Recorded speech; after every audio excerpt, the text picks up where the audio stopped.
네, 앞부분은 지침과 관련된 내용입니다. 그래서 제가 다 읽지는 않을 거고요. 네, 중간중간 혹시나 강조해야 될 부분이 있다면 그때그때 이제 설명을 해드리도록 할게요. 네, 교과학습 발달 상황 평가, 교수학습 평가 관련된 지침 관리 해설인데요. 네, 수행평가와 관련된 내용이고요. 그다음에 이제 선행학습 하지 않도록 선행교육 규제에 관한 특별법에 관련된 내용입니다.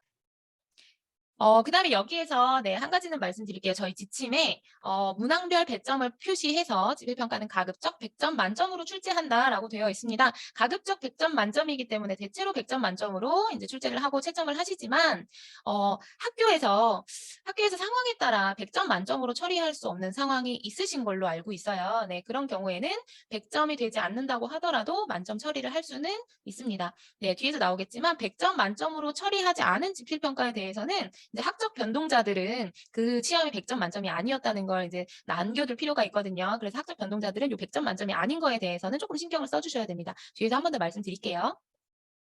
네, 수행평가, 과제형 수행평가 실시하지 않는다는 내용이고요. 여기에서 이제 한 가지 말씀드리겠습니다. 세부적인 내용은 제가 다 읽지는 않을 거고, 여기에 보시면, 네. 과목별 성적 일람표는 매 학기 말 교과 담당 교사가 작성한다고 되어 있습니다. 저희 지침에 교과 담당 교사가 모든 그 담당하고 있는 교과의 성적 처리에 관련해서는 모든 책임 소재가 교과 담당 교사에게 있습니다. 네, 그래서 뭐 업무의 편의를 위해서 교과 담당 교사가 아닌 다른 교사가 네, 어떤 그 성적 처리와 관련된 것들을 작성을 한다든지 혹은 마감 처리를 한다든지 뭐 이런 것들은 네, 굉장히 위험할 수 있기 때문에 지금 연수 들으시는 선생님들께서는 이제 성적 처리를 총괄하는 담당 선생님이실 가능성이 높은데 네, 미리미리 좀 하시도록 선생님들이 직접 하시도록 안내를 하셔야지 급하게 닥쳐서 선생님들이 임의로 이렇게 하시면 네, 나중에 위험한 상황이 될 수 있습니다. 꼭 교과 담당 선생님이 모든 처리를 할 수 있도록 그렇게 업무 안내를 해주시는 게 좋습니다. 성적 처리 유형과 관련된 것들인데요. 사실 요거는 이제 선생님들께서 뭐 이제는 네, 놓치시는 게 없을 것 같아요. 네, 그리고 이제 저희가 편제를 할 때 기본적으로 기본 성적 처리 유형대로 편성이 되기 때문에 크게 신경 쓰지 않으셔도 되는 부분입니다. 네, 그다음에 이제 학업 성적 관리 규정에 대한 내용이고 동점자 처리 규정이나 네, 분할 점수 산출 방식 이런 것들이 학업 성적 관리 규정에 있어야 한다라는 내용이고요. 네, 한국사 과목에 대해서 이제 편성하는 내용. 네, 이미 교육과정 편성은 1학기 때 다 하셨죠. 그래서 요런 세부 내용은 제가 짚고 넘어가지는 않겠습니다. 네, 자, 성적 산출을 위한 수강자 수인데요. 저희가 수강자 수라고 하면 일단 이제 처음에 교육과정 과목 개설을 할 때 아이들을 편성을 하죠. 네, 편성을 한 친구들이 모두 다 성적 산출을 위한 수강자 수가 되지 않을 수도 있습니다. 중간에 나가는 아이들도 있죠. 그렇죠? 네, 그래서 매 학기 말 성적 산출 시점 매 학기 말 성적 산출 시점. 그래서 성적 산출 시점이라고 한다는 건 이제 모든 평가가 끝나는 시점이라고 생각을 하시면 됩니다. 1차 집필, 2차 집필, 수행평가. 이렇게 모든 학기말 성적 산출을 위해서 필요한 모든 평가가 끝나는 그 시점으로 그 기준으로 이 학생이 재학생이고 수강자이면 네, 성적 산출을 위한 수강자 수가 된다. 이렇게 생각하시면 되겠습니다.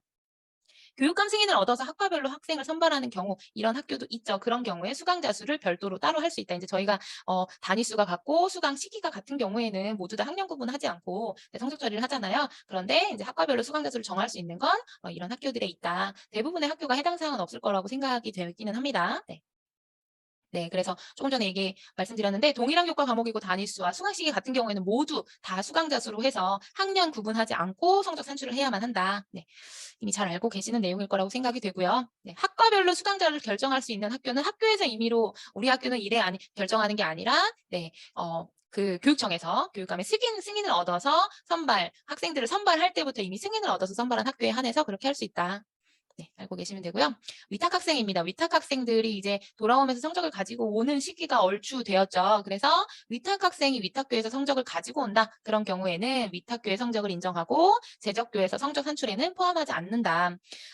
위탁 학생이 수강 학생 편성이 되어 있다 보면 가끔 이제 그 성적 산출을 위해서 학생을 수강자를 불러와야 할 때 포함되어 있는 경우가 있어요. 그런 경우에는 조금 체크가 필요하실 수 있습니다. 그래서 위탁 학생이 있는 학년, 위탁 학생이 있는 학급은 성적 처리하실 때 조금 따로 체크를 해 두셨다가 마지막에 이제 확인을 하시고 성적 산출 대상자를 설정을 하시면 되겠습니다. 네, 직업 위탁 학생, 위탁 교과와 관련된 내용이고요. 가지고 오면 가지고 온 성적 그대로 인정해서 네, 입력해 줄 수가 있습니다. 직업위탁과정도 마찬가지 위탁학생으로 이제 처리하기 때문에 학교에서 가지고 오는 성적의 유형에 따라서 성적 처리를 하시면 되고 대부분 인제 성적을 가지고 오는 성적을 학기 말에 그대로 인정을 하는 경우가 많죠. 그쵸? 네.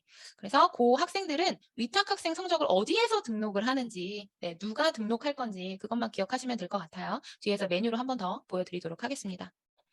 네. 위탁학생 성적 관리에서 입력하도록 되어 있죠. 그리고 사실 인제 요 메뉴는 성적을 등록하는 메뉴임에도 불구하고 나이스로 보자면 아주 큰 대메뉴에서는 학적에 포함되어 있어요. 그래서 학적 메뉴에서 위탁 학생들의 성적을 등록할 수 있다. 이 정도 기억을 하시고 그럼 누가 이 성적을 등록을 할 거냐. 사실 이 문제는 학교의 업무 분장에 따르는 겁니다. 학적 선생님이 하실 수도 있고 뭐 담임 선생님이 하실 수도 있고 교과 선생님이 하실 수도 있는데 뚜렷하게 인제 뭐 "이 사람에 대해서 이 사람만 꼭 입력해야 된다." 요렇게 책임을 뭐 역할이 되어 있는 건 아니기 때문에 네 학교에서 업무 분장에 따라서 어떤 분이 위탁 학생의 성적을 입력하실지를 정하시면 되겠습니다. 네. 직업 과정에 관련된 내용이고요. 사실 인제 여기에서는 예시를 보시는 게 쪼금 더 좋을 것 같은데 네 이런 경우가 있을 수 있죠. 일반 고등학교 예시만 한번 볼게요. 일반 고등학교에서 ABC 마이스터 고등학교 20명 이렇게 해 가지고 총 50 명이 직업 과정을 운영을 했다. 이런 경우에 일반 고등학교 30명 한 팀, 그다음에 마이스터 고등학교 20명 한 팀 해서 분리해서 산출할 수 있다. 이렇게 이해를 하시면 되겠습니다. 혹시 사례가 있으신 경우에는 예시를 보시고 네 하시면 되겠습니다. 두 번째 특성화 고등학교 같은 경우에 아까 앞에서 말씀드린 "수강자를 별도로 분리할 수 있다."라고 한 고 예시에 해당되기 때문에 인제 과별로 나눠서 분리 산출 가능하다. 그런 예시로 보시면 되고요.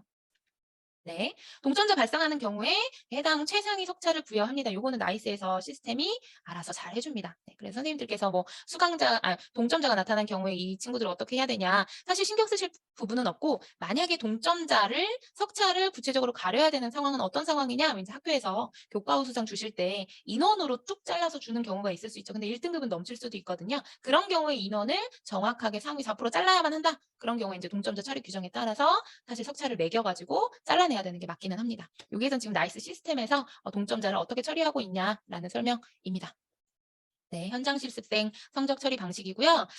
해당 사항이 있으면 보시고 그리고 인제 아이들 현장 실습 가는 아이들은 세부능력 및 특기사항 이렇게 적어 주잖아요. 사실 인제 요렇게 "이렇게 요 형태로 적으세요."라고 기재 요령에서도 안내를 하고 있고 저희도 연수를 하는데 요 틀을 무시하고 적으시는 사례가 간혹 있어서 네 요거는 네 성적 처리 연수를 할 때 꼭 말씀을 드립니다. 네. 기재 요령 책자에 보시면 나와 있습니다. 아직도 예전처럼 현장 실습 그 기관을 적으시는 분들은 없으시죠? 네. 기관명은 이제 적지 않습니다.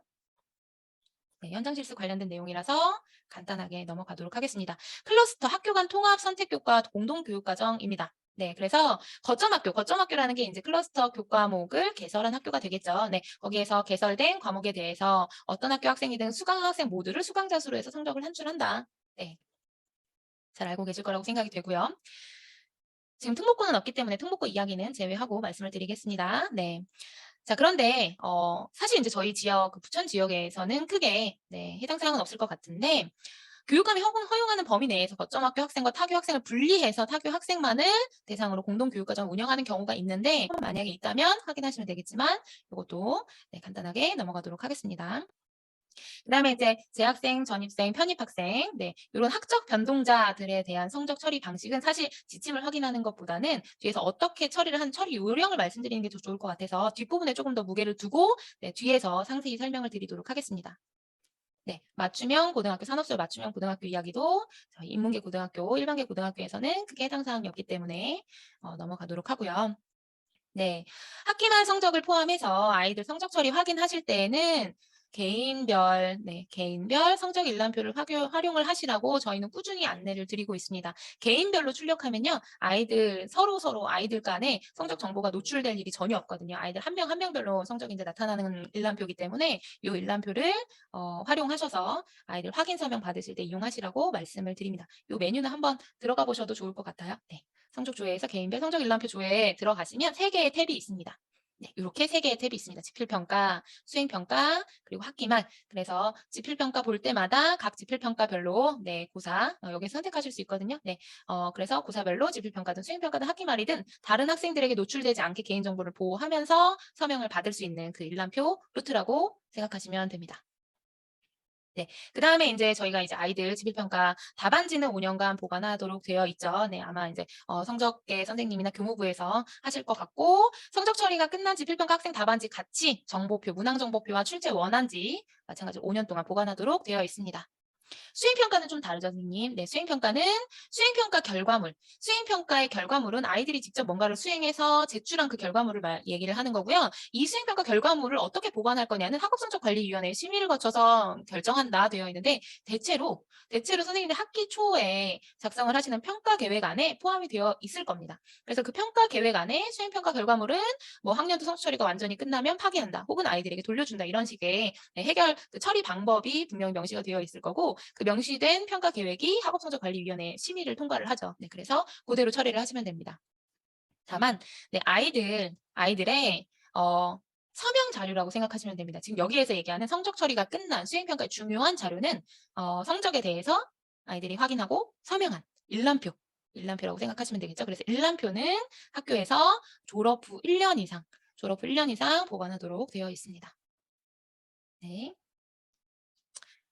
그다음에 인제 결시생의 성적 처리인데요. 결시생의 성적 처리를 어떻게 할 거냐는 인제 상당히 성적 처리에서 굉장히 중요한 부분 중에 하나인데 뒤에서 나이스 시연을 보여 드리면서 말씀을 드리겠지만 일단 그 수행 평가는 결시생의 성적 처리를 어떻게 할 것인지 아마도 교과목별 평가 계획에 담고 있을 거고요. 그다음에 지필 평가의 결시생 인정점을 어떻게 부여할 거냐는 학업 성적 관리 규정에 나와 있습니다. 그런데 얘는 학교마다 다를 수 있어요. 네, 그것만 꼭 오늘 반드시 기억하시면 좋을 것 같아요. 시도교육청의 학업성적관리 시행 지침에는 가이드라인이 있는 거고요. 그 가이드라인은 학교에서 정하도록 되어 있거든요. 그래서 학교에서 어떻게 정했느냐를 확인하고 성적 처리를 하셔야 되기 때문에 학교마다 성적 처리를 하는 기준, 고사, 뭐 결시생 인정점을 부여하는 기준 고사 다 다를 수 있습니다. 네, 그래서 도의 지침이 아니라 학교의 학업성적 관리 규정을 꼼꼼히 확인을 하시는 게 성적 처리에서는 뭐 누락되거나 잘못되는 게 없을 수 있는 네, 가장 확실한 확인 방법입니다. 네. 어 기본적으로 원칙적으로 기본 원칙을 한번 보실게요. 네. 원적교에서 점수가 있는 거죠. 그다음에 재입학 등으로 점수가 없는 경우. 그다음에 원적교에 점수가 없는데 늦게 와서 2차 고사가 있는 경우죠. 그래서 원적교에 있는 점수랑 재입학해서 2차 고사랑 합쳐서 학기 말 성적 처리를 한다. 이렇게 이해를 하시면 돼요. 만약에 2차 지필 평가가 2개 있다. 2개 있을 수 있잖아요. 그만두기 전에 입력한 거 그리고 다시 돌아와서 본 거. 그러면 나중에 취득한 성적으로 네, 성적 처리를 최종적으로 한다. 이렇게 이해를 하시면 되겠습니다. 네. 어 제가 인제 그 가장 질리를 많이 받는 부분이 뭐냐면 아이들이 들어오고 나가고 학적 변동이 있는 시기에 따라서 그 시기가 언제냐에 따라서 이 학생의 성적을 어떻게 산출을 하냐, 어떤 걸 인정점으로 부여해야 되는 결시자 처리를 하냐, 그럼 언제 성적을 반영을 해서 성적 산출을 해야 되는 이런 질의가 사실 가장 많거든요. 아이들이 들어오고 나가는 시기가 워낙에 다양하기 때문에 그럴 수 있는데 기본적으로는 있는 성적 그리고 있는 성적이 여러 개라면 나중에 평가한 성적으로 성적 산출을 한다라고 기억을 하시고 좀 특수한 상황이 된다고 생각을 하시면 이제 장학사님이나 저희 지원단에게 문의를 하시면 네, 답변을 드릴 수가 있습니다. 기본적인 원칙에 대해서만 좀 염두에 두시고 그밖에 특수한 상황에 대해서는 네, 문의를 하시면 됩니다. 네. 요거는 학업성적 관리 지침에 관련된 내용이라서 나이스 처리 방법은 뒤에서 다시 한번 설명드릴게요.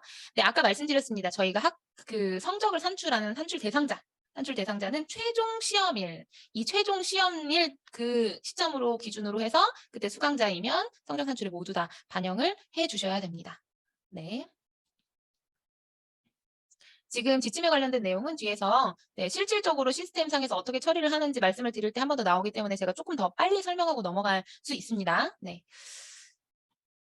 자, 1-2차 지필 평가 성적 처리도 정말 빨리 넘어가겠습니다. 얘는 1차 지필 이미 성적 처리하셨죠. 뭐 일부 과목을 받든 많은 과목을 받든 간에 어찌 됐든 1차 지필 평가 많은 성적 처리하기 위해서 아마도 학과 코드 등록하셨을 거고 과목 코드 당연히 등록하셨을 거예요. 네. 그리고 과목 코드를 뭐 10개 과목 중에 5 과목만 시험을 본다고 해서 5 과목만 등록하지는 않으셨을 거예요, 분명. 네. 그렇기 때문에 지금 카드 과목 코드 등록 같은 경우도 아마 편성된 교육 과정에 대해서는 모두 다 등록이 되어 있을 거라고 생각이 됩니다. 네. 그래서 성취 기준, 평가 기준 조회 및 등록인데 요거까지도 되셨죠? 선생님들 문항 정보표 입력하실 때 그 성취 기준 입력하는 거기에다가 클릭만 하면 창이 나와서 선택하시는 거 있잖아요. 고건데요. 사실 인제 저희가 따로 등록하지 않아도 교육과정 편제 를 하는 동시에 네 이미 입력이 되어 있습니다.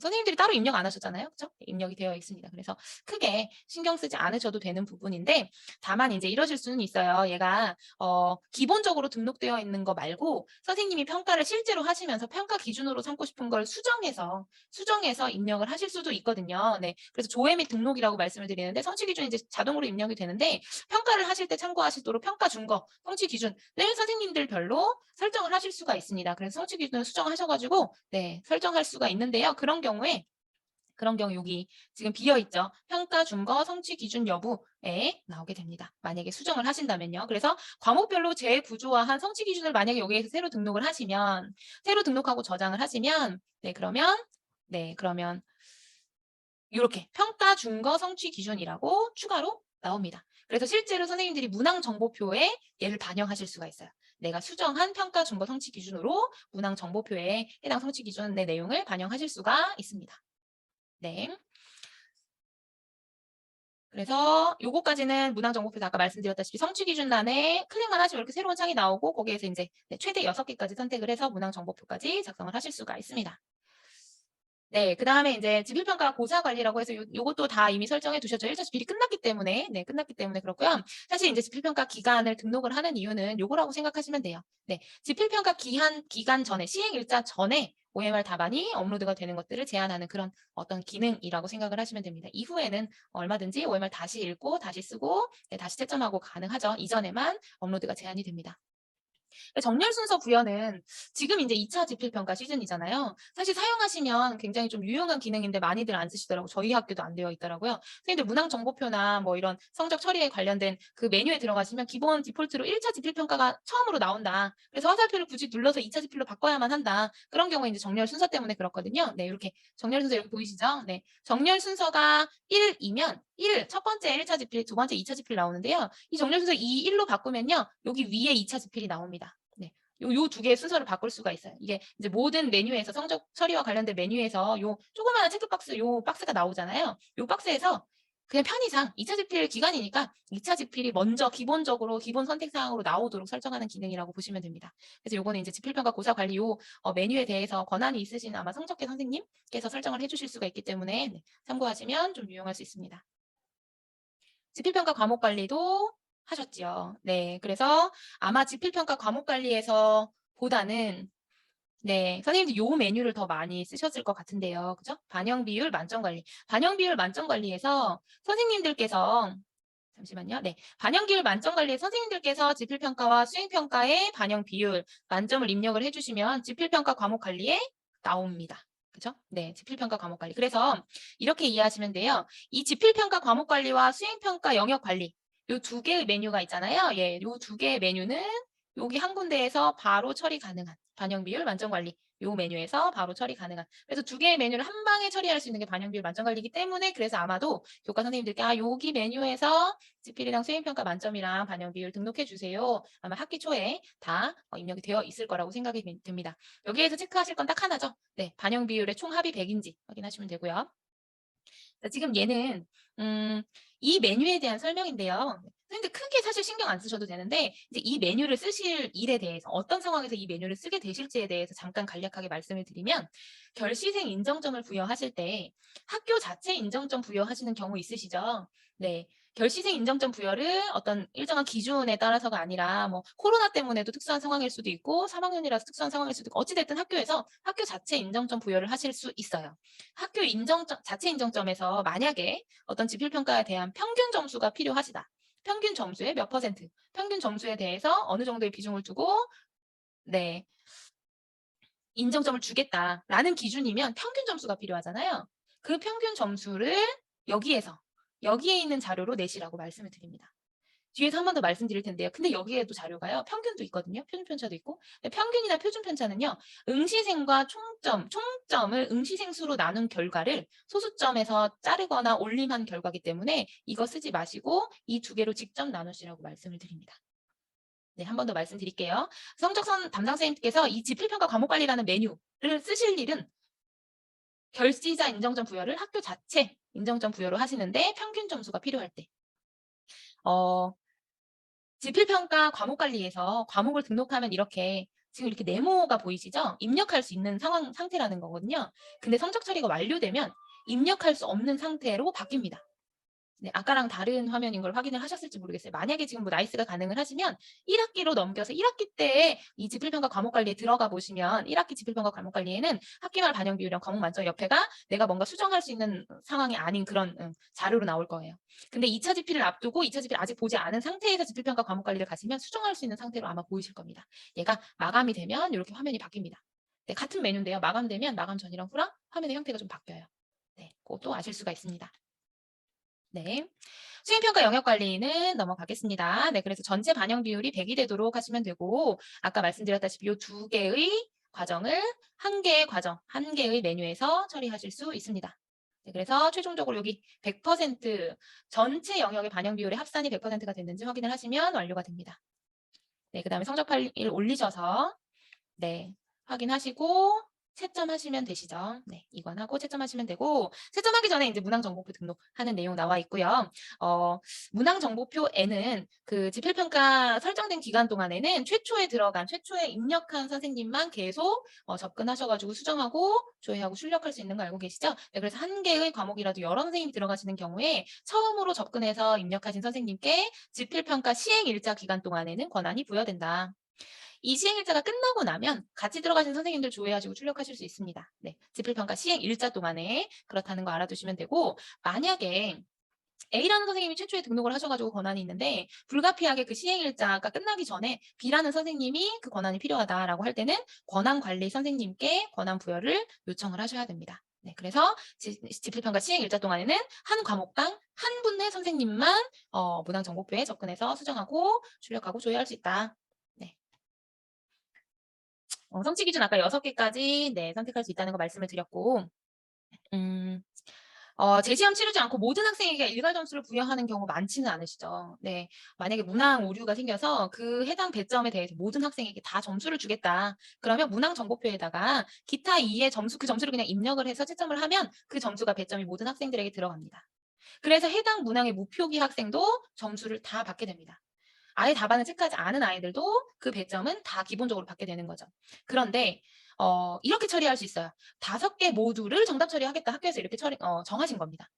1번을 했든 2번을 했든 5번을 했든 5개 모두를 어찌됐든 답안에 뭔가 마킹만 했으면 모두 정답 처리하겠다라는 경우에는 1, 2, 3, 4 모두 체크하시고 5월을 하시는데 이런 경우에는 당연히 표기하지 않은 아이들은 점수를 못 받겠죠. 그죠? 아무것도 표기하지 않은 아이들. 그래서 약간 오묘하게 조금 다른 부분이 있기 때문에 학교에서 학업성적관리위원회에서 이 오류 문항에 대해서 점수를 어떻게 처리하기로 했는지 그거를 면밀하게 정확하게 네, 그 결정된 내용을 협의록으로 남기셔서 나이스상에 이제 처리를 해주셔야 되고 뭐 그런 경우도 있잖아요. 그 해당 문항의 배점을 빼고 그냥 만점 자체를 줄여버리는 경우도 있잖아요. 네, 그래서 크게 3가지 방법 정도라고 생각하시면 될게요. 물론 재시험을 보는 경우도 있지만 재시험을 보는 경우에 이제 만점이 100점이 되면서 아이들 새로 본 시험에 대해서 점수를 넣는 거고 재시험을 보지 않을 때는 기타에다가 입력해서 모든 학생에게 점수를 다 주는 방법. 그 다음에 5개를 모두 5월 처리해서 점수를 다 주지만 마킹 안 한 아이들은 점수 안 받게 하는 방법. 그 다음에 만점 자체를 100점보다 적도록 조절해서 100점이 안 되는 만점으로 성적 처리를 하는 방법. 네, 이렇게 3가지 재시험을 보지 않는 경우에 이렇게 3가지 정도로 생각하시면 됩니다. 네, 그래서 문항정보표는 마감해야 채점이 가능하고요.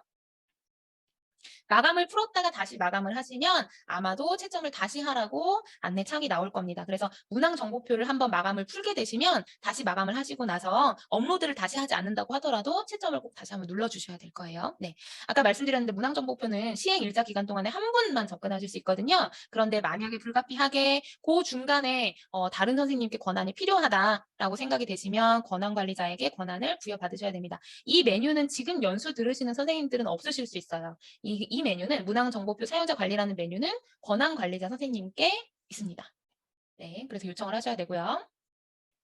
학생 답관리, 네, 업로드 하시면 이제 학생 답관리에서 학생들이 개개인적으로 어떻게 답안을 마킹을 했는지 확인할 수 있는데 선택형 문항 풀리지 않고 수정 불가합니다. 그래서 아이들의 답안을 수정하는 방법은 리딩을 다시 하는 방법밖에 없습니다. 네, 리딩을 다시 하는 방법으로 아이들 답안을 수정할 수 있지 나이스에서는 직접 답안을 수정할 수 없다라고 생각하시면 되고요. 자, 그다음에 이제 채점하시기 전에 서술형, 서답형 세 가지 유형 중에 선택을 하시죠. 네, 학생 답안 서답형. 학생 답안 서답형은 학생 답 관리라는 메뉴. 아까 말씀드렸지만 아이들이 선택형 마킹한 건 수정할 수 없거든요. 근데 거기에 서답형 점수는 입력할 수 있습니다. 서답형 점수를 거기에서 입력하시는 방법이 있고, 성적 관리라는 메뉴가 있는데 이 성적 관리라는 메뉴에서 서답형 점수를 입력할 수 있습니다. 그다음에 이제 요 마지막 세 번째 메뉴는, 네, 세 번째 메뉴는 좀 많이 사용하실 일은 없으실 수 있지만 사실 성적 처리 과정에서 중간에 좀 실수가 있는 경우에 한 번 되돌릴 수 있는 기회거든요. 그래서 이제 만약에 학생 성적 관리 서답형으로 채점을 해야 되는데 재채점하는 과정에서 학생 답안 서답형으로 잘못 선택을 하신 경우, 그런 경우에 직전 성적 관리 서답형을 선택을 하시고 다시 처리를 하시면 가장 최근에 저장되어 있던 성적 관리의 서답형 점수를 살려준다. 네, 그렇게 생각하시면 됩니다. 그런데 이제 한 번만 그렇게 해줍니다. 네. 네, 그래서 이제 채점하시기 전에 확인하고 채점 누르시라는 설명이고요. 네. 문항 출제 오류로 재시험을 보는 경우죠. 근데 처음에는 응시했는데 재시험 때는 응시하지 못한 경우입니다. 처음에는 응시했는데 재시험 때는 응시하지 못한 경우에는 인정점을, 네, 기타에 입력해서 처리해 주시면 되겠습니다. 네. 네, 그래서 이제 결시자 처리하는 거, 네, 고사별로 학적 변동 처리하는 거, 네, 이렇게 알고 계시면 되고, 아까 말씀드렸다시피 아이들 성적 확인을 위해서 일람표를 출력하실 때는 요 개인별 성적 일람표 조회라는 메뉴를 활용하시기를 권장을 드립니다. 네.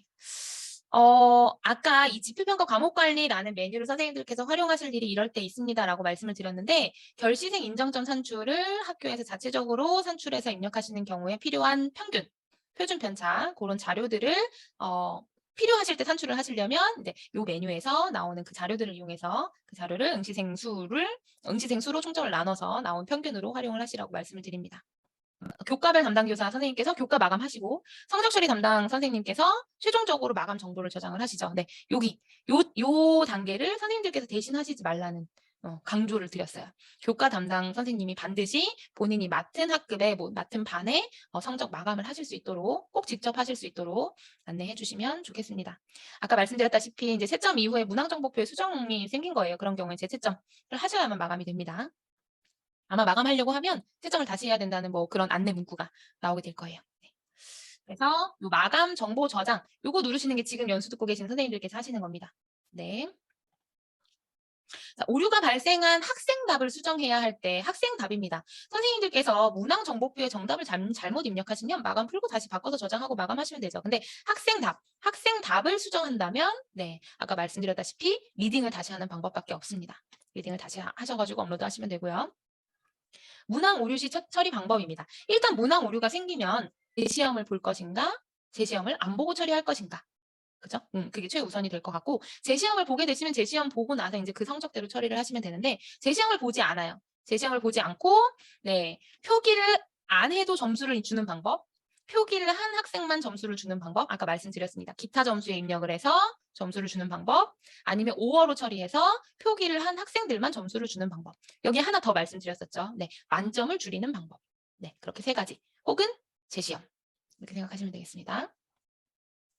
네, 그다음에 이제 부정행위자 점수 처리 방법인데요. 부정행위자 점수를 뭐 0점으로 처리를 할 수도 있고 학교 규정에 따라 다르겠죠. 그래서 성적을 수정하기 위한 근거, 학업성적관리위원회 협의록 당연히 필요할 거고요. 그다음에 성적을 직접 수정을 하셔야 되기 때문에 성적 수정 기록부도 남겨두셔야 됩니다. 아까 아이들의 선택형 답은 수정할 수 없다고 말씀드렸거든요. 아이들의 답안은 수정할 수 없어요. 그런데 이 메뉴에 들어가 보시면, 지필평가 성적관리에서 메뉴에 들어가 보시면 잠금 해제를 하실 수가 있습니다. 자, 지금 보시면 이 성적관리 메뉴에 들어가서 보시면 선생님들 학기는 신경 쓰지 마세요. 제가 지금 세팅을, 네, 1학기로 해놓고 보여드리는 거라서 지금 여기 보이시죠? 선택형 점수가 리딩을 하고 채점을 했기 때문에 지금 닫혀 있거든요. 네, 그런데 마감을 잠깐 취소해 보겠습니다. 자, 마감을 하기 전에 이 잠금 해제라는 버튼이 있습니다. 네, 잠금 해제를 하면요, 이렇게 점수를 수정할 수 있게 돼요. 네, 그래서 생각하시기에도 느낌이 오시죠? 이 잠금 해제 버튼이 굉장히 위험하다는 느낌이 드시죠? 이 잠금 해제는 리딩을 해서 채점한 결과를 내가 직접 점수를 수정해 준다 이런 얘기거든요. 잠금 해제를 클릭하는 순간 내가 점수를 임의로 수정할 수 있는 상태가 되기 때문에 여기에서 이 잠금 해제 버튼을 이용해서 수정을 하게 되시면 반드시 성적 기록부를 다 남기셔야 됩니다. 그리고 그 근거가 되는 협의록도 있으셔야 되겠죠. 그래서 부정행위자를 이제 처리를 할 때, 네, 부정행위자 처리를 할 때, 점수만 뭐 그냥 수정하면 되겠지라고 생각하시면 안 되고 그 근거가 뭐 규정에 있다고 하더라도 요 이후에 남겨야 되는 자료가 있다는 걸 꼭 기억을 하시고 남기시는 게 성적으로 수정을 하시는 게 안전하십니다. 네. 그리고 요거 혹시나 그 과목을 다시 채점한다. 그럼 이미 업로드된 답안으로 다시 채점이 돼서 점수가 생기기 때문에 그런 경우에는 부정행위자 점수도 다시 수정해서 입력을 해주셔야 됩니다. 네, 성적을 수정한 경우에는 성적 수정 이력부 남겨두시는 거 잘 알고 계실 거라고 생각이 되고요. 이렇게 기록부를 별도로 작성을 해서 결제받아서 보관을 하셔도 되지만 네, 지필평가 끝나고 수행평가 끝나고 혹은 사안이 발생될 때마다 학업성적관리위원회 협의록 남겨두시잖아요. 그 협의록 안에 그 내용을 포함시켜서 보관을 하셔도 충분하십니다. 자, 수행평가 성적 처리는 네, 아주 과감하게 많이 넘어가겠습니다. 위탁학생 실무 과목 및 능력 단위 성적 등록인데요. 네, 아까 말씀드렸지만 위탁학생의 성적은 학정 메뉴에서 입력하고 등록하고 관리하도록 되어 있습니다. 네, 그래서 위탁기관에서 보내온 자료를 보시고 그 자료가 실무 과목으로 저희가 입력해야 되는 항목이 모두 다 충실하게 잘 유형에 맞도록 왔다. 그러면 성적으로 등록해 주시면 되고 능력 단위만 왔다. 능력 단위만 왔다 그러면 재학생에 준해서 국가직무 능력 표준 이수 상황 관리에서 입력을 하시는데 요거는 학생 생활 메뉴에 있습니다. 학생 생활 메뉴에 있고요. 재학생이랑 동일하게 처리를 하시면 되고 이제 성적 실무 과목에 한해서 이제 성적 자료가 오는 경우에는 이 확정 메뉴에 위탁 현장 실습 학생 성적 등록, 위탁 학생 성적 등록 메뉴에서 입력해 주시면 되겠습니다. 네, 요 메뉴죠. 그래서 이렇게 요 틀에 맞도록 실무 과목에 성적이 오는 경우가 있으면 그대로 입력해 주시면 돼요. 그리고 그 실무 과목에 딸린 능력 단위도 같이 왔다 그럼 같이 추가해서 입력을 해 주시면 됩니다. 네. 만약에 능력 단위만 왔다. 그럼 아까 말씀드렸다시피 학생생활 메뉴에 있는 재학생과 같습니다. 국가직무능력표준 이수상황 관리에서 능력 단위 가지고 온 성적을 바탕으로 입력해 주시면 됩니다. 네. 여기에 이것만 한번 볼게요. 위탁학생으로 등록된 경우에 실무 과목 성적 산출 대상자에서는 기본적으로 포함 안 함으로 설정된다. 그랬습니다. 실제로 위탁을 학기 초에 아주 빨리 가버리는 경우에 그러면 아예 위탁학생 등록하고 수강학생 편성 자체를 안 하실 수도 있어요. 수강학생으로 편성이 아예 안 되는 경우에는 이제 학기 말에 성적 처리하실 때 얘를 포함시킬까? 포함 안 함으로 해야 되나? 고민하실 필요가 전혀 없으세요. 수강자로 아예 편성이 되어 있지 않으면 불러오지도 않거든요. 근데 학기 초에 이제 수강학생을 편성을 해서 수업을 잘 듣다가 중간에 만약에 위탁을 가게 된다. 그러면 편성이 되어 있기 때문에 얘를 학기 말에 성적 산출 대상에 포함시킬 거냐 안 시킬 거냐를 선생님들께서 학교에서 성적 자료가 있느냐 없느냐에 따라서 판단을 하시고 설정을 해주셔야만 됩니다. 뒤에서 한 번 더 나오면 말씀을 드리도록 하겠습니다. 그래서 포함 여부를 직접 선택해야 되는 상황도 생길 수 있다. 네, 그래서 위탁 학생이 있는 학급이나 학년은 조금 신경을 더 쓰시면 좋으시겠죠. 네. 학기말 성적 처리 절차 안내인데요. 요거는 제가 나이스로 나이스로 보여드리도록 하겠습니다. 네, 성적 메뉴에서 이제 1차 지필, 2차 지필, 수행평가까지 다 마감됐다는 사전 작업이 다 끝났다는 가정하에 이제 단계별로 말씀을 드릴게요. 네, 선생님들 아마 여기 다 끝나고 나서 지필평가 성적 처리, 수행평가 마감까지 다 했다면 아까 제가 지금 마감 풀었던 거 다시 마감하고 보여드리겠습니다. 근데 학기는 신경 쓰지 마셔요. 네, 학기는 제가 지금 1학기로 되어 있는데 네, 1학기로 되어 있는 거 신경 쓰지 마시고 똑같은 과정이기 때문에 네, 2학기라고 생각하시고 보시면 됩니다. 성적 처리 선행 작업이라는 메뉴에서 이제 시작하게 되실 거예요. 네, 성적 산출 기준명 관리까지 아마 해놓으셨을 거라고 생각이 돼요. 여기에서 1차 지필, 2차 지필, 1학기 말. 그래서 학기 말이라고 해서 성적 구분을 학기 말로 이렇게 설정할 수 있는 건 한 개밖에 등록을 못 하시거든요. 요거까지는 아마 해두셨을 것 같아요. 그렇죠? 그리고 이제 학기 말로 성적을 할 때 소인수 과목 처리를 뭘로 할 거냐, 소인수 과목 처리를 점으로 할 거냐, 석차 등급으로 할 거냐까지 학교에서 정하신 대로 설정을 해주셔야 됩니다.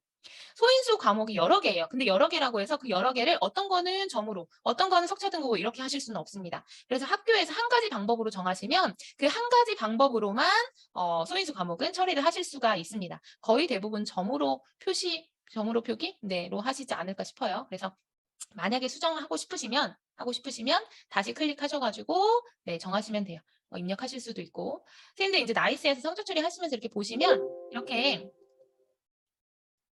손 모양이 나오면 당연히 클릭 가능한 거 알고 계시죠? 근데 글자에 이렇게 밑줄이 있잖아요. 그럼 갖다 대보시면 손 모양으로 바뀌는 경우도 있거든요. 그러면 뭔가 걔를 선택을 해서 수정을 할 수 있는 여지가 있다. 뭔가 선택을 해서 확인할 수 있는 창이 있다. 이렇게 생각을 하시면 됩니다.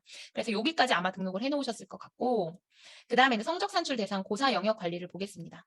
저는 지금 학기말 성적 산출 과정을 보여드릴 거거든요. 네, 그래서 보여드릴 건데 선생님들 들어가시면 이런 상태입니다. 아무것도 없는 상태예요. 네, 지금 2학기라고 생각하시고 보시는 거예요. 학기말 성적 산출을 위해서 학기말 성적을 이제 성적 산출 대상을 등록하셔야 되는데 아무것도 없는 상태이실 거예요. 여기에서 등록을 누르시면 마감된 것들은 체크박스가 나옵니다. 지금 제가 수학을 예시로 보여드릴 거라서 수학을 보시면 1차 집필 마감됨, 2차 집필 마감됨, 수행평가 2개 다 마감됨 이렇게 되어 있죠. 그래서 내가 학기말 성적 산출에 포함시킬 항목을 모두 다 선택을 합니다. 모두 다 선택을 할게요. 일단 이렇게 해서 저장을 한번 해볼게요. 네, 이렇게 저장을 합니다. 그러면 이 항목별로 영역별로 내가 총 반영 비율 100% 됐는지 확인하고 성적 산출을 하실 거예요. 근데 여기에서 저희가 항상 정말 많이 강조해서 말씀을 드리는 게 있어요. 저희가 이제 삭제하고 다시 보여드릴게요. 네, 등록할 때 1차 집필, 2차 집필을 결시했을 때 기준고사를 뭘로 할 거냐를 반드시 교차 설정하시라고 꼭 말씀을 드립니다. 이 기준고사에 대해서 말씀을 드리자면 학교별로 1차 집필평가를 결시한 아이들은 2차 집필평가를 봤다면 그 본 시험을 기준고사로 해서 결시자 인정점을 주게 되죠. 그렇게 생각하시면 돼요. 1차 집필평가를 결시했을 때 결시자 인정점을 부여하기 위한 기준고사는 2차 집필평가다. 이렇게 생각하시면 됩니다. 그럼 얘를 동일하게 설정을 하면 안 되겠죠. 네, 그런 경우에 결시자 점수가 완전히 다른 결과가 나오거든요. 그래서 요거는 1차 집필, 2차 집필로 반드시 교차 설정을 해주셔야 됩니다. 해주셔야 돼요. 그런데 이렇게 되면 안 된다는 말씀이에요. 네, 같은 고사로 되어 있지 않고 2차 집필로 1차 집필로 반드시 교차 설정을 해주셔야 됩니다. 그래서 저장을 하셔야 되는데 만약에 그걸 깜빡하고 그냥 이렇게만 선택을 하고 그냥 저장을 해버리셨어요. 그러면 기본적으로 동일한 평가가 등록이 되기 때문에 문제가 생길 수 있겠죠. 그런 경우 이미 등록을 했어요. 등록을 한 경우에는 삭제하고 다시 하셔도 되고요. 이 과목을 다시 이렇게 누르시면 얘를 설정을 추가로 수정해서 할 수가 있습니다. 수행평가까지 교차 설정하시는 학교는 거의 없으실 거예요. 네, 그래서 1차 집필, 2차 집필 모두 있는 경우에는 반드시 교차 설정을 하라고 말씀을 드리고, 네, 선생님이 질문해 주셨는데, 만약에 1차가 없고 2차 집필, 그러니까 학기 중에 집필평가가 한 번밖에 없다면 설정을 안 하시면 자동으로 같은 고사로 들어갑니다. 설정을 같은 고사로 하셔도 되고, 안 해두셔도 돼요. 그러면 집필평가가 한 번인 시험은 그 한 번을 보지 않으면 결시자 인정점 부여 기준에서 모두 결시로 그 점수가 인정점이 들어갑니다. 한 번 있는데 한 번을 안 봤으니까 모두 결시가 되겠죠. 네. 그래서 반드시 교차 설정하시는 거 잊지 않고 해주시면 되고요. 자, 여기까지 되고 나면 성적 산출을 할 학생들을 데리고 와야 되겠죠. 네. 지금 이제 학기말 성적 산출을 할 거기 때문에 지금 앞에서 성적 산출 대상 고사 영역을 등록해놨기 때문에 이 과목이 지금 여기 나오거든요. 네, 그래서 조회를 하면 대상자를 가져올 수 있습니다. 네, 대상자를 가지고 와서 5명의 대상자를 확인을 하고 요 학생들 제 학생이고 전부 다 포함시켜야 되는 게 기준에 맞아요. 근데 아까 말씀드렸지만 위탁 학생인 경우에 저희가 임의로 제외해야 되는 경우가 생길 수 있다고 말씀드렸잖아요. 그래서 대상자를 가져오기 위해서 이 대상자를 확인을 하시는 거예요. 그러면 여기 학적 변동 부분에 위탁 학생인 경우에 위탁 학생이라는 표시가 아마 나올 겁니다. 그런 경우 그 학생을 포함시킬지 포함 안 시킬지는 설정을 하시면 돼요. 그런 경우가 있는 경우에 여기에서 설정을 하시는 겁니다. 지금 같은 경우는 이 5명의 학생이 모두 다 포함되어야 되는 학생들이기 때문에 이렇게 저장을 하시면 되고, 그래서 이제 결시생 인정점 부여 기준 관리에 가시면 결시생 인정점을 어떻게 부여할 거냐를 설정하는 창인데요. 네, 여기에서 반드시 이 메뉴는 학업성적 관리 규정, 학교의 학업성적 관리 규정을 꼭 보셔야 됩니다. 학교의 학업성적 관리 규정입니다. 네, 그래서 학교의 학업성적 관리 규정에 따라서 저희 학교는 평균 점수 비율 전입생 제외예요. 그런데 그냥 기준고사 영역 점수일 수 있어요. 얘는 뭐냐면 1차 지필과 2차 지필이 있다면 그 두 개 지필평가의 평균 점수의 차이, 난이도에 따라서 평균 점수의 차이가 생길 수 있잖아요. 그 비율을 반영을 하겠다. 그런 내용이 학업성적 관리 규정이 있다면 요거로 체크하시면 됩니다. 혹은 그냥 그 기존 고사에 평균 점수를 쓰겠다. 평균 점수의 몇 프로, 평균 점수의 100%, 80% 이렇게 규정상 되어 있다면 평균 점수 전입생 제외를 설정하시면 되고요. 우리 학교는 그 학생이 기준고사에서 받은 점수를 그대로 100%, 80% 반영하겠다 그러면 기준고사 영역 점수로 설정하시면 됩니다. 이 창에 처음 들어가시면요, 선생님들. 처음 들어가시면 기준고사 영역 점수에 체크가 되어 있습니다. 아, 그러면 아, 얘가 기본이니까 그냥 이런 거 하면 되겠구나 하시면 절대 안 돼요. 절대 안 되십니다. 그래서 규정을 반드시 확인을 하시고 기본 디폴트가 기준고사 영역 점수로 되어 있다고 하더라도 우리 학교 규정에 맞도록 수정하셔야 되고요. 그리고 평균 점수와 평균 점수 비율 두 가지는 경기도에선 쓰지 않습니다. 경기도에서는 이 두 가지 선택지는 쓰지 않기 때문에 이 두 가지를 체크하시면 절대로 안 됩니다. 1학기 때 혹시 어떻게 설정하고 성적 처리하셨는지 꼭 확인을 한번 해보세요. 그리고 규정이랑 비교해 보시고요. 그 다음에 여기에서 한 가지 더. 미인정 결시인 경우에 차하점을 어떻게 줄 거냐. 차하점도 두 가지거든요. 네, 최하점에서 최소 배점 빼는 방법, 최하점에서 1점 빼는 방법. 그래서 두 가지 중에 어떻게 주는지는 학교 규정에 명시되어 있습니다. 학교 학업성적 관리 규정에 명시되어 있습니다. 그래서 규정을 반드시 참고하시고 얘를 저장하셔야 되고요. 그리고 모두 결시인 경우. 모두 결시인 경우도 학교의 규정에 보시고 네, 평균 점수 사용하지 않습니다. 요 평균 점수 전입생 제외나 학교 자체 인정점 부여. 만약에 학교 자체 인정점 부여를 하게 되면 여기 밑에 이제 퍼센테이지가 사라져요. 그런 경우에 아이들 결시자의 점수를 모두 다 개별적으로 학교에서 산출한 점수로 입력을 해주셔야 되고 그 인정점에 관련된 내용은 협의록으로 꼭 남겨주셔야 됩니다. 저희 학교는 평균 점수 전입생 제외로 되어 있는 걸로 알고 있는데 모두 결시인 경우에 아마 규정이 조금 바뀌어서 수행평가 점수를 반영하는 자체 인정점 부여인 학교도 있을 수 있거든요. 네, 그래서 그거 참고하셔가지고 확인하시고 저장해 주시면 됩니다. 그 다음에 네, 위에서부터 지금 제가 순서대로 한 번씩 하나씩 넘어가고 있는 거 알고 계시죠? 네, 다 체크하시고 위에서부터 하나씩 단계별로 하시면 되고요. 성적 처리 산출 단위인데요. 네, 학과별 혹은 학년별 하시면 됩니다. 여기에서 한 가지 기억하실 건요. 무학년제인 경우에만요. 뭘로 하든 상관없습니다. 일반적인 일반 과목에 대해서는 뭘로 하시든 상관없는데 무학년제 과목은 반드시 사용자 정의별을 쓰셔야 돼요. 무학년제 과목은 반드시 사용자 정의별을 쓰셔야 됩니다. 이것도 이따가 혹시 시연을 제가 보여드릴 시간이 되면 한번 보여드리도록 하겠습니다. 그래서 이렇게 저장을 하시고 그 다음에 동점자 처리 규정 등록입니다. 동점자 처리 규정을 등록해야 되는데요. 동점자 처리를 어떻게 할 거냐. 지필 수행 순으로, 네, 지필 수행 순으로 지필을 1로, 수행을 2로 하겠다. 지필고사 순, 수행 영역 순에서 2차 지필을 주로 1로 많이 하시죠. 이렇게 하겠다. 그 다음에 수행평가는, 네, 뭐, 이렇게 정할 수 있겠죠. 영역별로 먼저 나온 거, 혹은 배점이 큰 거를 우선으로 한다, 뭐 이런, 네. 이 정도만 설정을 하셔도, 네. 잠시만요. 네. 1부터 제가 잘못했나요? 네, 얘가 1번. 죄송합니다. 얘가 2번. 이렇게 되죠. 네. 네, 이렇게 저장을 하시면 동점자의 석차를 가를 때, 여기에 우선순위를 정한 대로 동점자 석차가 나눠지게 됩니다. 그 다음에 성취율 관리인데요. 성취율 관리는 이제 A, B, C, D, E 있죠. 근데 이제 요 비율 점수를 별도로 쓰시는 경우에는 별도로 저장을 하시면 되고, 기본적으로 5단계냐 3단계냐에 따라서 교육과정 편제된 대로 그대로 되어 있습니다. 그대로 저장하시면 됩니다. 그 다음에 이제 성적 처리로 들어가시죠. 네. 결시생 인정점 관리인데요. 결시생이 없어도 해야 한다 알고 계시죠? 네, 결시생이 없어도 인정점 산출을 누르셔야 됩니다. 결시생이 없어도 꼭 모든 과목에 대해서 인정점 산출 누르시고 네, 저장하셔야 되고요. 그 다음에 과목별 성적 산출로 들어가겠습니다. 그래서 1학년 1학기 말 지금 수학 과목에 대해서 네, 지필 수행 점수 누락자 확인하시고 특히 수행평가 점수 누락자 있는지 꼭 확인하세요. 수행평가는 대부분의 평가 계획에 장기 결석생이든 어떤 학생이든 점수를 인정점으로 부여하지 않고 그 인정점을 몇 점으로 줄 것인지를 평가 계획에서 주로 설정을 해놓고 있거든요. 그래서 그 점수를 직접 입력하는 방식으로 수행평가는 공란 없이 처리하시는 걸로 제가 알고 있거든요. 대부분이 그렇게 처리를 하시기 때문에 수행평가 점수 누락이 있는지 확인을 하시고 성적 산출 준비를 합니다. 그래서 5명 중에 5명 성적 산출 대상자가 되었다.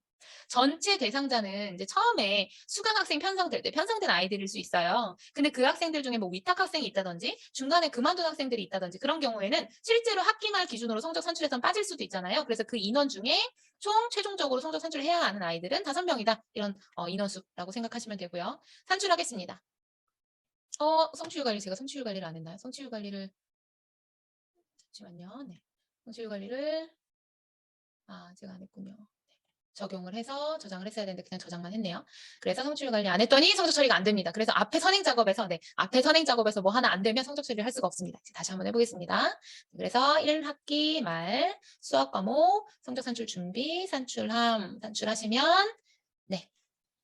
마감까지 바로 하실 수가 있습니다. 네, 이렇게 하면 사실 과목별로 성적 산출은 끝이에요.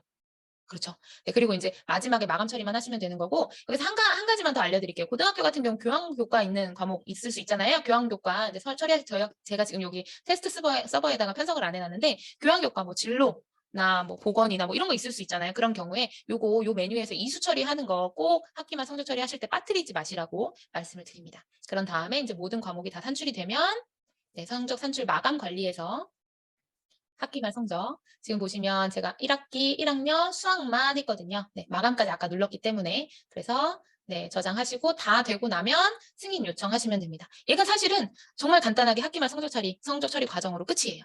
네. 그래서 이 성적 처리 선행 작업 위에서부터 한 단계 한 단계 빠짐없이 하시고, 사실 이 영재 메뉴는 지금 선생님들 메뉴에는 없습니다. 요건 테스트 서버라서 있는 거라서 요거 무시하시고, 요 위에서부터 하나씩 단계별로 하시고, 그 다음에 이제 성적 처리에서 결시생 인정점 관리, 결시생이 없어도 해야 한다. 그 다음에 과목별 성적 산출한다. 산출하고 바로 마감하실 수 있고, 네, 그래서 그 두 단계만 거치면 이제 마감까지 일반적인 과목에 대해서는 끝나고, 거기에 플러스 교양효과 이수 처리하는 것까지 해주시면 학기말 성적 처리가 완료가 됩니다. 네. 그래서 이제 뭐 PPT로도 정리가 되어 있는데, 지금 제가 나이스 화면으로 직접 보여드렸기 때문에 간단하게만 말씀드리면, 네, 학기말인 성적 산출 기준명 하나만 등록할 수 있다고 아까 말씀드렸고요. 네, 소인수 과목 점으로 표기할 건지 석차 등급으로 할 건지 과목별로 설정할 수 없고 학교에서 정한 대로 한 가지 방법으로만 정할 수 있다. 네, 꼭 규정 찾아보시고 등록하시고요. 그 다음에 이제 지필평가, 수행평가, 평가 계획에 따라서 실제 반영 비율대로 잘 등록이 되어 있는지, 100%가 되어 있는지 확인하시고, 아까 말씀드린 기존고사 영역 교차로 설정해야 한다는 거 제가 여러 번 말씀을 드렸습니다. 최초에 등록할 때 네, 교차 설정이 안 되었다면 그 과목명을 눌러서 수정할 수 있는 창에서 다시 수정해서 교차 설정할 수 있다고 말씀드렸죠. 네, 그거 참고하시고, 그 다음에 성적 산출을 위한 대상 학생, 기본적으로 처음에 이제 과목 개설할 때 수강 학생으로 등록한 학생들을 가지고 오는데, 수강 학생으로 실제로 포함 안 돼야 되는 아이들도 있기 때문에 이런 경우죠. 네, 위탁 학생이에요. 그런 경우에 포함 안 해야 되는 위탁 학생이다 그러면 아까 네, 요 학생들 쭉 명단 확인하시고 포함 안 함으로 저장을 해주셔야 그 학생을 빼고 성적 처리를 할 수 있게 됩니다. 요거는 한번 볼게요. 소년원 학교에서 위탁을 간 학생인 경우에요. 성적을 가지고 오면 포함 안 함. 성적을 가지고 오면 기본적으로 포함 안 합니다. 성적 가지고 왔으니까 가지고 온 성적으로 그냥 대체해서 등록해 주겠다. 이렇게 이해하시면 돼요. 위탁 학생 대안학교도 마찬가지예요. 성적을 가지고 오면 포함 안 함으로 처리하고, 성적을 안 가지고 왔다. 그래서 원래 원저표에서 성적 처리를 해야 된다. 그러면 포함시켜야 되겠죠. 네. 그래서 위탁 학생으로 등록해서 관리하는 아이들은 포함을 시킬지 안 시킬지의 기준은 그 위탁기관에서 성적을 가지고 오느냐 안 가지고 오느냐, 이렇게 이해를 하시면 될 것 같습니다.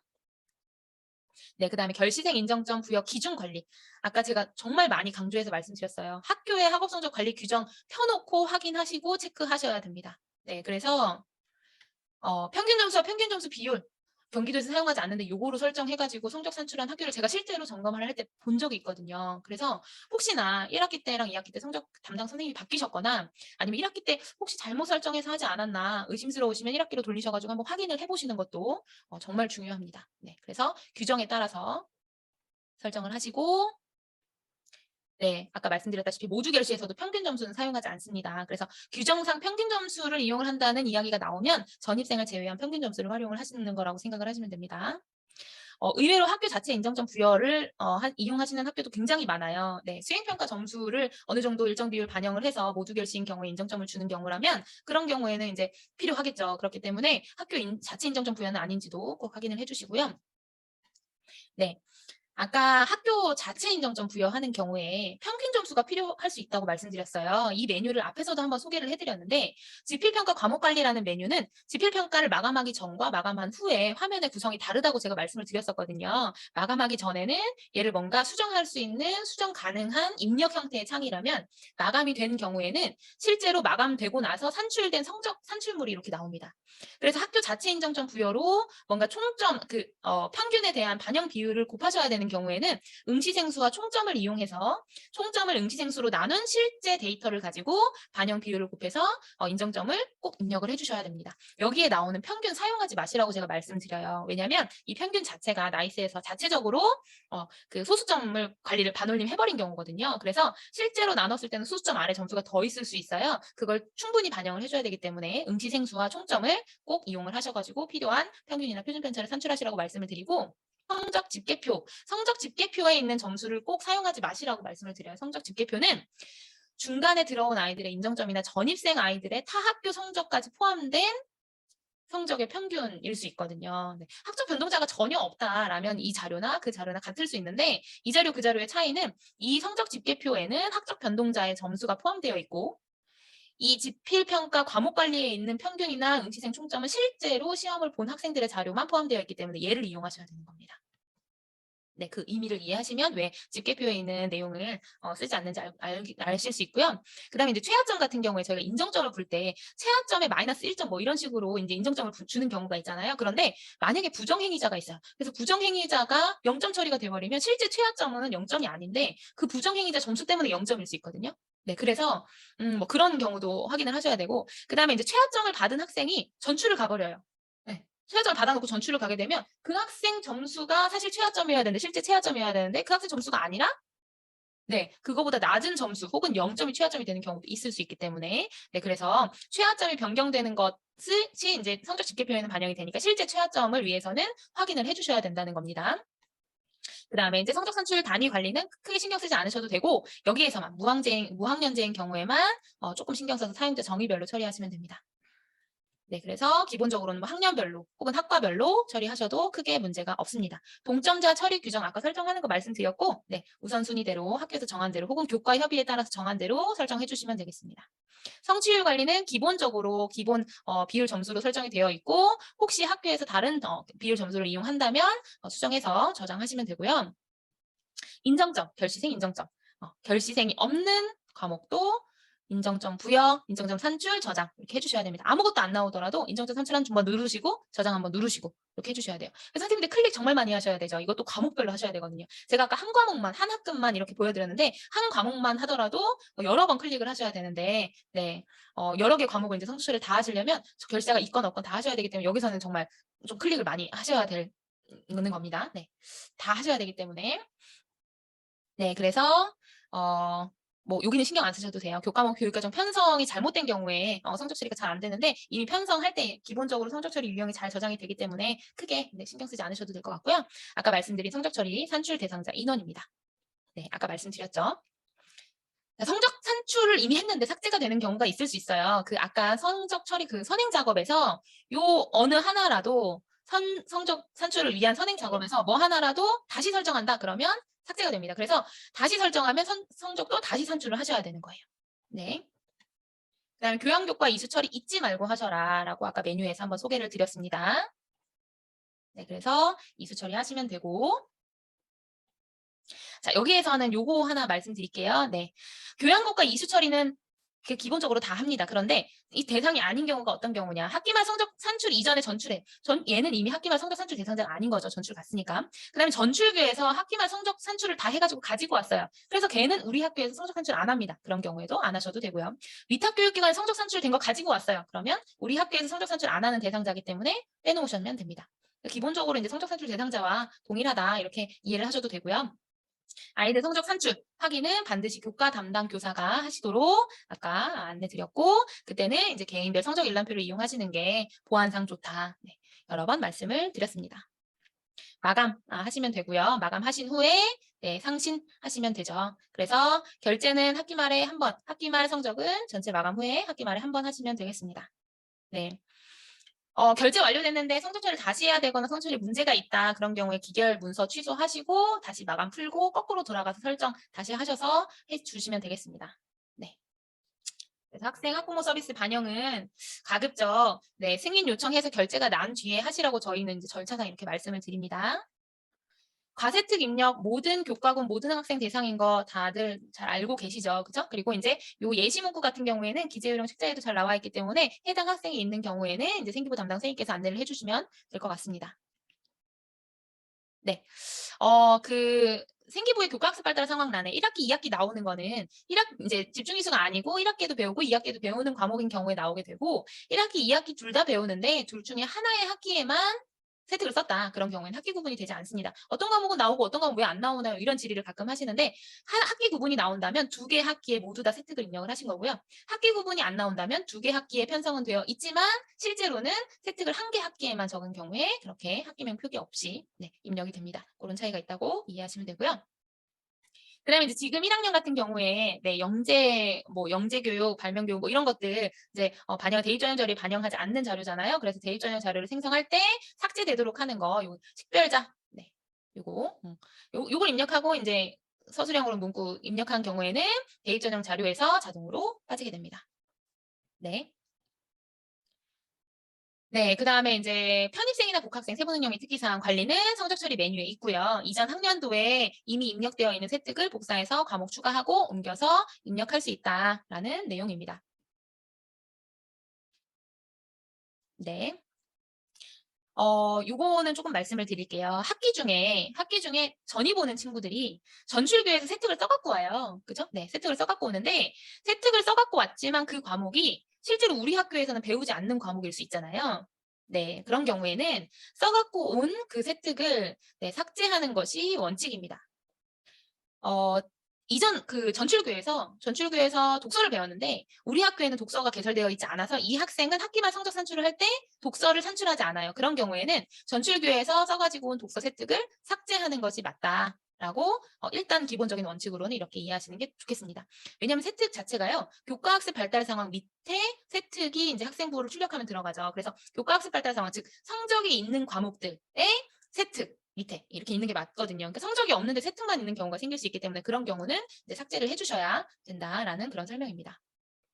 개세특에 쓸 수 있는 거 말씀을 드리는데요. 개세특에 쓸 수 있는 개인별 세부 능력 및 특기 사항에 쓸 수 있는 내용은 요것들 뿐입니다. 네, 다른 것들 글자 수가 부족해서 개세특란을 이용한다 이런 건 안 되고요. 대부분 이제 읽어보시면 아시겠지만 지금 현재 개설되지 않았는데 개설되지 않은 과목들에 대한 과세특을 어디에 쓸까 의심스러우시면 아 개세특이겠구나 생각하시면 돼요. 과세특인데 개설되지 않은 과목의 과세특이면 아 개인별 세부 능력 및 특기 사항이구나 이렇게 이해를 하시는 게 좋습니다. 네, 그다음에 독서 활동 상황 입력하시는 거 다 잘 알고 계실 거라고 생각이 되고요. 네. 자 요거는 한 가지 말씀을 드리겠습니다. 나이스에서 입력과 동시에 학생부에 반영되지 않은 영역은 출결 상황, 성적, 세특, 그다음에 국가 직무 능력, 표준, 이수 상황입니다. 그래서 만약에 성적 산출을 다시 하시잖아요. 다시 하시면 반드시 반영도 다시 해 주셔야 돼요. 실제로 이렇게 하지 않는 경우에 마감되기 전에 이제 검증에서도 나오고 네 과목 성적은 반영을 직접 하지 않으면 자동으로 반영되지 않기 때문에 특히 세특도 그렇고요. 그래서 세특은 막판에 막 선생님들 수정하셨는데 반영 안 하고 그냥 마감해 버리면 아무 소용이 없어요. 꼭 마지막에 최종적으로 마감 전에는 최종 마감을 꼭 누르셔야 반영을 눌러 주셔야 돼요. 그래서 마감 전에 반영 검증 마감이 꼭 뭐 여러 번을 하더라도 꼭 한 번에 이루어질 수 있도록 그렇게 해 주셔야 될 것 같습니다. 네.